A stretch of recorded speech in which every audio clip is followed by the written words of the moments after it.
কে জানতো হাজারো জীবনের বিনিময়ে যে ফ্যাসিস্টকে বিতাড়িত করেছে এই দেশের দামাল ছেলেরা, সেই হাসিনা আবারও তার স্বরূপে এত দ্রুত ফিরে আসবে সেটা হয়তো কেউই ভাবতে পারেনি। শুনতে অবাক লাগলেও হাসিনা ও তার খুনি বাহিনী আবারও ফিরে এসেছে।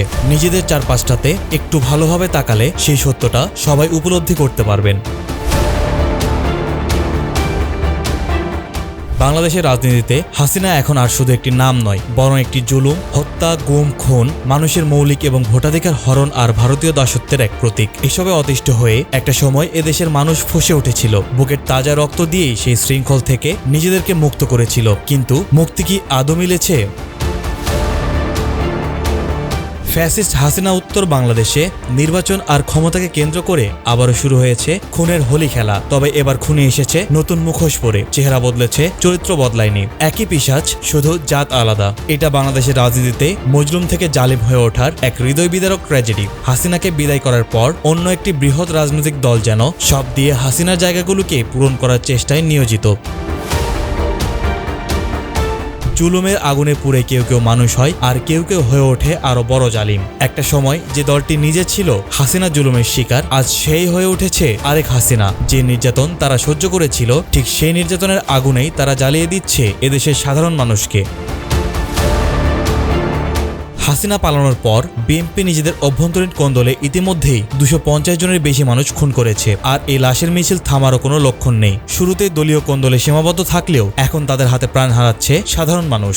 সেই সাথে বিরোধী রাজনৈতিক দলের কর্মীরা তো রয়েছে। এর সবশেষ শিকার জামায়াত নেতা রেজাউল করিম। মহিলাদের উপর হামলা করতেও এতটুকু দ্বিধা করছে না দেশের সবচেয়ে বড় এই রাজনৈতিক দলের নেতাকর্মীরা। বর্বরতা এমন জায়গায় পৌঁছেছে যে জনসমাবেশে মাইক ধরে প্রকাশ্যে বস্ত্রহরণ এবং ধর্ষণের হুমকি দিচ্ছে তারা। জুলাই আগস্ট গণ অভ্যুত্থানের পর নতুন বাংলাদেশে এগুলো কি আসলেই ভাবা যায়? সাধারণ মানুষের মধ্যে এখন অনেকেই বলছেন, হাসিনা ও আওয়ামী লীগ 16 বছরের ফ্যাসিবাদ শাসনেও যে বর্বরতার সীমা ছুঁতে পারেনি, ক্ষমতায় যাওয়ার আগেই তারেক রহমানের দল সেই সীমা পার করে গেছে। আওয়ামী হায়নার দলও নির্বাচনের আগে অন্তত লোক দেখানো কিছু ভালো কাজ করত, কিন্তু বিএনপি নির্বাচনের বৈতরণী পার হওয়ার কোনো তোয়াক্কা না করে সরাসরি আদিম বর্বরতায় নেমে পড়েছে। দেখে মনে হচ্ছে নির্বাচনের ক্ষমতার নিশ্চয়তা নিয়েই তারা মাঠে নেমেছে। তবে আসন্ন নির্বাচন সামনে রেখে বিএনপিকে নিয়ে দেশের মানুষের মনে যে প্রশ্নগুলো ঘুরে ফিরে আসছে, তা হলো ক্ষমতা পাবার আগেই যারা মানুষ বা প্রশাসনের তোয়াক্কা করছে না, সেই বিএনপি ক্ষমতায় গেলে তাদের আসল চেহারা কি হবে? চিহ্নিত দুর্নীতিবাজদের নিয়ে যারা নির্বাচনে নেমেছে, তারা ক্ষমতায় গেলে দেশ কি আবারও দুর্নীতিতে চ্যাম্পিয়ন হবে?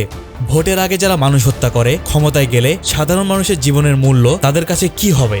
যারা এখনই মাইক ধরে ধর্ষণের হুমকি দেয়, তারা কাল ক্ষমতায় গিয়ে কি ধর্ষণের লাইসেন্স নিয়ে নেবে? সাধারণ মানুষ বলছে হাসিনার ফ্যাসিবাদ ছিল শাসনের নামে জুলুম আর ভারতীয় আধিপত্য, আর বিএনপি আনছে সভ্যতার কবর রচনা করার মতো নগ্ন বর্বরতা। দেশ আজ দুই দানবের মাঝখানে দাঁড়িয়ে, একজন পালিয়েছে, আরেকজন দুই হাত তুলে নতুন ফ্যাসিবাদের আগমনী বার্তা দিচ্ছেন। এখন প্রশ্ন হলো, আমরা কি আবারও ভুলে যাব সেই ফ্যাসিবাদ, সেই নারকীয় হত্যা? আমার সন্তান আর ভাইদের লাশগুলো কি এত দ্রুত ফ্যাকাশে হয়ে গেল আমাদের কাছে?